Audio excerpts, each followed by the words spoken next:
वापस आते हैं हम सैनी आश्रम पे जी। वो उसकी क्या कहानी है? देखिए, सर्वप्रथम तो मैं सैनी आश्रम के विवाद में घुसना नहीं चाह रहा था, क्योंकि मैंने टाइटल अब जो मेरा जातिगत नाम था सैनी, मैंने वो हटा लिया था। मैं सबके लिए काम कर रहा था, लेकिन एक पीड़ा मेरे समाज के लोगों ने, बुद्धिजीवी लोग या जो रिटायर कर्मचारी हैं, विभिन्न अच्छे पदों से रहे हैं, वर्तमान में भारत सरकार के प्रशासनिक अधिकारी है, उनका भी फोन मैंने पाया कि शुभम भाई, आप हमेशा क्रांतिकारी युवा रहे हैं, आपने हमेशा जंग लड़ी है समाज के लिए, तो हमारा एक आदेश मान लीजिए, या निर्देश मान लीजिए, या आग्रह या रिक्वेस्ट, कुछ भी मान लीजिए। मैं नहीं, आप लोग मेरे बड़े हैं, आप आदेश कीजिए। तो सैनी आश्रम को बचाना है। ना हुआ क्या है कि आपको पता ही है। मैंने भाई साहब, मुझको पता है, लेकिन मैं सिर्फ काम करता हूँ स्वामी यतीश्वरन जी के लिए, मैं बाकी लोगों के लिए काम नहीं करता, मैं कोई पेड कर्मचारी नहीं हूँ। मैंने यही कहा उनको स्पष्ट। तो फिर मेरे घर कुछ समाज के लोग आए, उन्होंने कहा शुभम भाई देखो, अगर आप लोग युवा है, और ऐसा नहीं कि जहां आप निकल जाए हजारों की संख्या में युवा आपके साथ चलते हैं, निश्चित रूप से एक आह्वान पे आपके युवा इकट्ठे हो जाते हैं, युवा नहीं बुजुर्ग भी इकट्ठे हो जाते हैं। ना ठीक है, मुझे क्या करना है। मैंने क्या, पहले अपना बायोलॉजी मुझे दिखाया, बायोलॉजी क्या है। मैंने उस बायोलॉजी को गहनता से पढ़ा, 1922 की रजिस्ट्री चेक करी, तो यूपी के, जब ये भाग यूपी का ही था, मुझे फनगर सहारनपुर के व्यक्तियों ने इस संपत्ति को दान दिया। मैं ठीक है, फिर मैंने कहा 2009 में क्या हुआ था, जब तो बाल व्यवस्था में तो हमें नहीं पता था। उन्होंने कहा कि ऐसे आश्रम कि कुछ लोगों ने फर्जी ट्रस्ट बना ली, सैनिक सभा को छोड़कर नई ट्रस्ट बना ली और उसको लीज पर दे दिया चंद्रभान जी ने। मैंने चंद्रभान जी कहाँ गए? उन्होंने कहा कि जब समाज ने उनको ये कहा कि आपने गलत किया, तो उन्होंने गलती स्वीकार की, और उस गलती को स्वीकार करते हुए समाज को 2,51,000 रुपये भी दिए, और सबके उन्होंने नतमस्तक हुए। मैं ठीक है, लेकिन आज वही स्थिति पूर्व मंत्री राम सिंह सैनी जी कर रहे हैं। सैनी सभा का गठन, यानी सैनी आश्रम का बहुत 1922 में हुआ। उसके 15-20 साल बाद उन लोगों ने सोचा कि यार संस्था चलाने के लिए एक कमेटी की आवश्यकता होती है। बिल्कुल, ऐसे तो संपत्ति है, उनके जाने के बाद कोई किसी को भी कब्जा लेगा। बिल्कुल। तो सैनी सभा का उन्होंने विस्तार किया, और सैनी सभा का विस्तार हुए लगभग 100 वर्ष के करीब हो गए। तो सैनिक सभा के नेतृत्व में ही हर वर्ष 3 वर्ष में चुनाव होते हैं अध्यक्ष का। हमारे एक अच्छी परंपरा है कि समाज के बड़ों ने जो कह दिया चुनाव का अध्यक्ष वो हो गया। अच्छा, चुनाव का अधिकारी होता है, पर्चे भी दाखिल होते हैं, लेकिन उन पर्चों में से जिसको हमारे समाज के लोगों ने कह दिया अध्यक्ष बना दो इसको, वो बना दिया। कभी ये नहीं हुआ कि यार चुनाव ही कराने हाँ, मतलब वो मनमुटाव नहीं हुआ, वो मनमुटाव वाली नहीं हुआ। लेकिन वर्तमान की स्थिति में क्या हुआ, इन लोगों ने एक प्रबंधन समिति का गठन किया। उस बायोलॉजी में इन्होंने क्या किया कि 4 संरक्षक मंडल में सदस्य हुए, जिसमें स्वयं राम सिंह जी हैं, 3 नए लड़के हैं, और 7 व्यक्ति उसके सदस्य हैं। और उन्होंने उसमें एक अधिकार दिया कि संरक्षक समिति किसी को तत्काल प्रभाव में हटा सकती है और किसी का भी चयन कर सकती है। ये हुआ इसका इस विरोध को लेकर मैंने उसको उनके बायोलॉजी को गहनता से पढ़ा।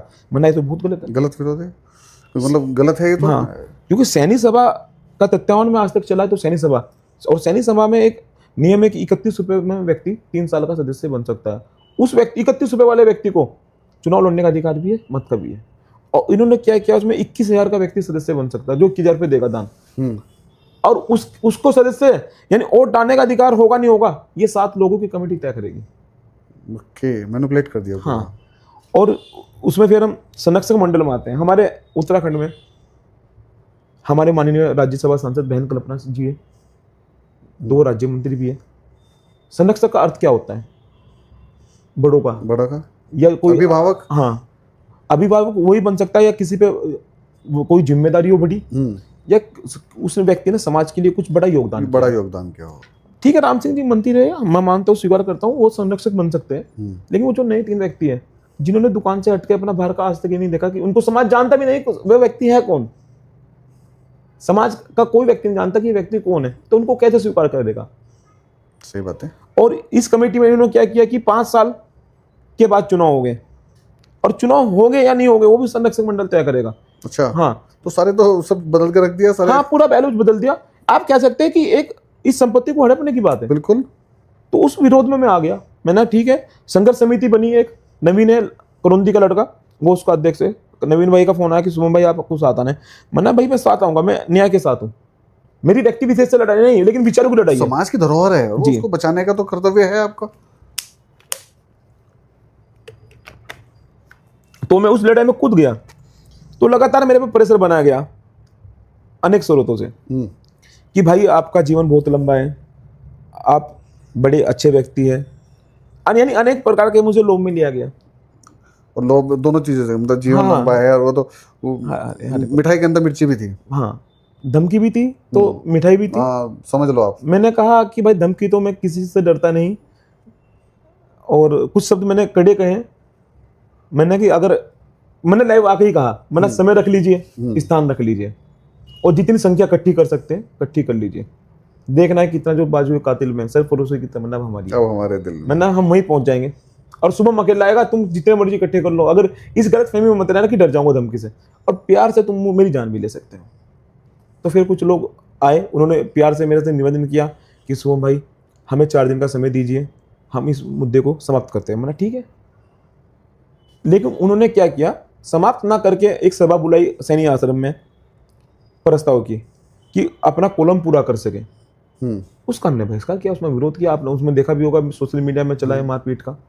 देखो मेरे युवा है, शांत तो फिर बैठेगा नहीं, और जहाँ शुभम पहुंच जाए वहां शांति हो जाए। फिर गलत के विरोध में तो हम खड़े रहेंगे, उसके लिए मर सकते हैं। फिर हम धरोहर है हमारी, मंदिर है। फिर अचरज में डाल दे रहे हो, फिर अचरज में डाल दे रहे हो। अभी बात कर रहे थे आप संन्यास लेने की, और सबकी जब युवाओं की बात आई, जब समाज की बात आई, जब समाज की धरोहर की बात आई, तो निश्चित रूप से अगर सब चीज़ें प्यार से टैकल हो जाती तो बंसी बजाने वाला चक्र ना उठाता, बस तो वो महाभारत होने ही ना देता। बस अगर सब चीज़ें बांसुरी बजाने से सॉल्व हो जाती तो उसको फिर महाभारत करने की जरूरत क्या थी, आवश्यकता ही नहीं पड़ती।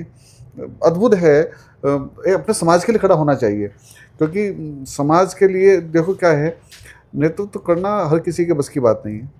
और जैसे एक कहावत है कि भेड़ियों का अगर नेतृत्व शेर कर रहा है ना तो डरना चाहिए उससे, और शेर की सेना का नेतृत्व अगर एक भेड़िया कर रहा है तो फिर उससे डरने की जरूरत नहीं है, क्योंकि नेतृत्व ही आपको स्ट्रॉन्ग भी बनाता है।